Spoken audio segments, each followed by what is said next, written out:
Good evening. I'm Sarah Huckabee Sanders. Being a mom to 3 young children taught me not to believe every story I hear. So forgive me for not believing much of anything I heard tonight from President Biden. From out-of-control inflation and violent crime to the dangerous border crisis and threat from China, Biden and the Democrats have failed you. They know it, and you know it. And it's time for a change. Tonight, let us reaffirm our commitment to a timeless American idea that government exists not to rule the people, but to serve the people. Democrats want to rule us with more government control, but that's not who we are.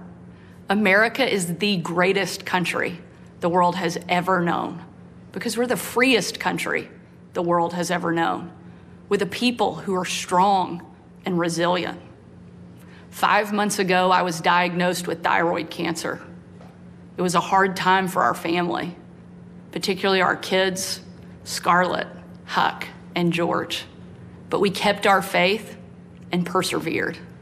Thanks to exceptional doctors here in Arkansas, a successful surgery, and the grace of God, I am cancer-free. Through it all, I couldn't help but think about my mom. She was 20 years old and in her first year of marriage when she was diagnosed with spinal cancer. The doctors told her she might not live, and if she did live, they said she'd never walk again. And if she did walk, she'd definitely never have children. The daughter she was told she'd never have was just sworn in as the new governor of Arkansas and is speaking to you tonight. Adversity and fear of the unknown can paralyze us, but faith propels us to charge boldly ahead. We can't stand still in the face of great challenges. You and I were put on this earth for such a time as this, to charge boldly ahead. I'll be the first to admit, President Biden and I don't have a lot in common. I'm for freedom, he's for government control. At 40, I'm the youngest governor in the country. And at 80, he's the oldest president in American history. I'm the first woman to lead my state, and he's the first man to surrender his presidency to a woke mob that can't even tell you what a woman is. In the radical left's America, Washington taxes you and lights your hard-earned money on fire. But you get crushed with high gas prices, empty grocery shelves, and our children are taught to hate one another on account of their race, but not to love one another or our great country. Whether Joe Biden believes this madness or is simply too weak to resist it, his administration has been completely hijacked by the radical left. The dividing line in America is no longer between right or left. The choice is between normal or crazy. It's time for a new generation of Republican leadership. Upon taking office just a few weeks ago, I signed executive orders to ban CRT, racism, and indoctrination in our schools, eliminate the use of derogatory term Latinx in our government, repealed COVID orders, and said never again to authoritarian mandates and shutdowns. Americans want common sense from their leaders. But in Washington, the Biden administration is doubling down on crazy. President Biden inherited the fastest economic recovery on record, the most secure border in history, cheap, abundant, homegrown energy, fast rising wages, a rebuilt military, and a world that was stable and at peace. But over the last 2 years, Democrats destroyed it all.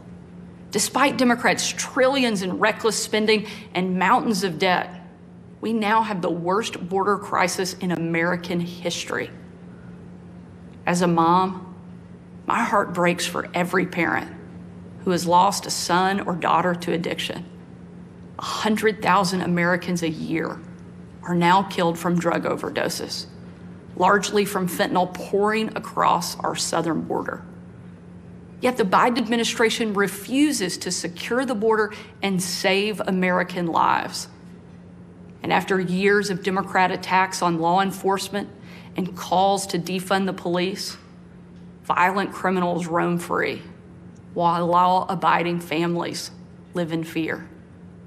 Beyond our border, from Afghanistan to Ukraine, from North Korea to Iran, President Biden's weakness puts our nation and the world at risk.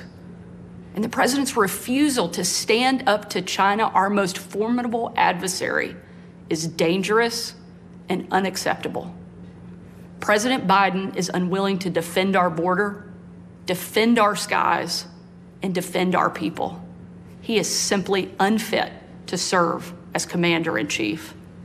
And while you reap the consequences of their failures, the Biden administration seems more interested in woke fantasies than the hard reality Americans face every day. Most Americans simply want to live their lives in freedom and peace. But we are under attack in a left-wing culture war we didn't start and never wanted to fight. Every day we are told we must partake in their rituals, salute their flags, and worship their false idols, all while big government colludes with big tech to strip away the most American thing there is, your freedom of speech. That's not normal. It's crazy, and it's wrong. Make no mistake, Republicans will not surrender this fight. We will lead with courage and do what's right, not what's politically correct or convenient. Republicans believe in an America where strong families thrive in safe communities, where jobs are abundant and paychecks are rising, where the freedom our veterans shed their blood to defend is the birthright of every man, woman, and child. These are the principles Republican governors are fighting for, and in Washington, under the leadership of Senate Republicans and Speaker Kevin McCarthy, we will hold the Biden administration accountable. Down the street from where I sit is my alma mater, Little Rock Central High. As a student there, I will never forget watching my dad, Governor Mike Huckabee, and President Bill Clinton hold the doors open to the Little Rock Nine. Doors that 40 years earlier had been closed to them because they were Black. Today, those children once barred from the schoolhouse are now heroes memorialized in bronze at our State House. I'm proud of the progress our country has made, and I believe giving every child access to a quality education, regardless of their race or income, is the civil rights issue of our day. Tomorrow, I will unveil an education package that will be the most far-reaching, bold, conservative education reform in the country.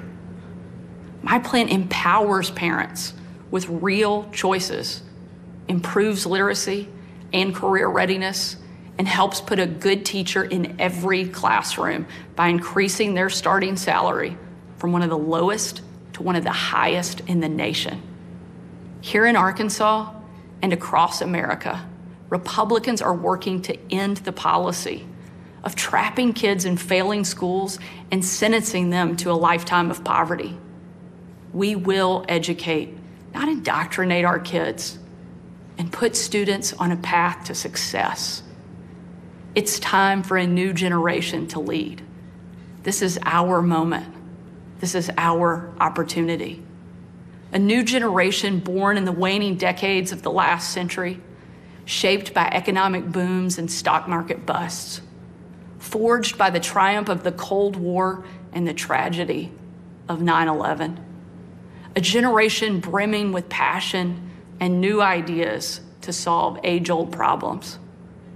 A generation moored to our deepest values and oldest traditions, yet unafraid to challenge the present order and find a better way forward. If we seize this moment together, America can once again be the land of the free and the home of the brave. During my 2.5 years at the White House, I traveled on every foreign trip with the president. A trip I will never forget was on December 25th of 2018. My husband Brian and I had just cleaned up wrapping paper that was shoved into every corner of our house, thanks to our 3 kids. When I had to walk out on my own family's Christmas, unable to tell them where I was going that night, because the place I'd be traveling was so dangerous, they didn't want anybody to know that the president was going to be on the ground, even for a few hours. We boarded Air Force One in complete and total darkness. There were no lights on the plane, no lights on the runway. Our phones and computers shut down and turned in. We were going completely off the grid. Nearly 12 hours later, in the pitch black of night, we landed in the war-torn part of Western Iraq. It was again a similar scene. No lights on the plane, no lights on the runway. The only thing you could see was coming from about a mile away in a dining hall where hundreds of troops who were in the fight against ISIS had gathered expecting to celebrate Christmas with senior military leadership from around the region.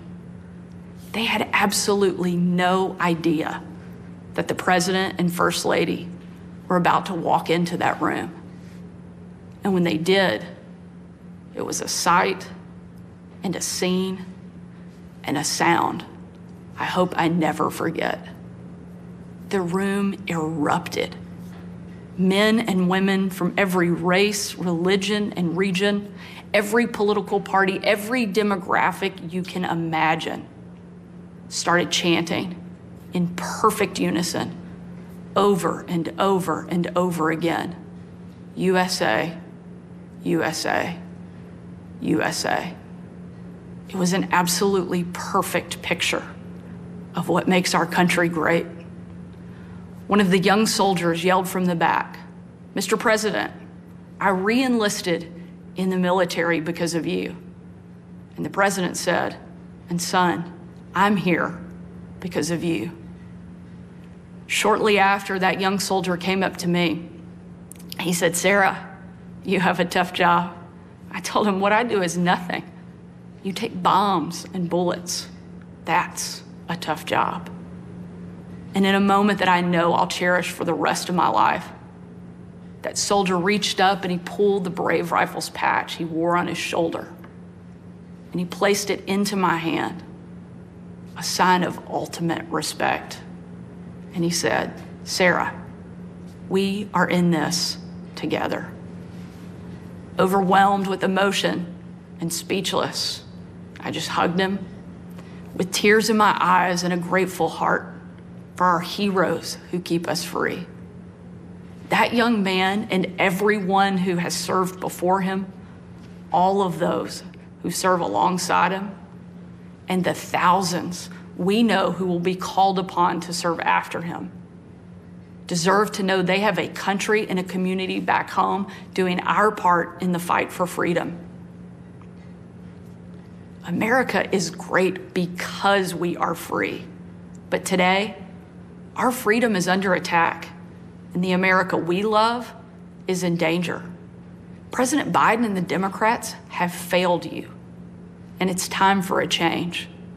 A new generation of Republican leaders are stepping up, not to be caretakers of the status quo, but to be change makers for the American people. We know not what the future holds, but we know who holds the future in his hands. And with God as our witness, we will show the world that America is still the place where freedom reigns and liberty will never die. Thank you. God bless you, and God bless America.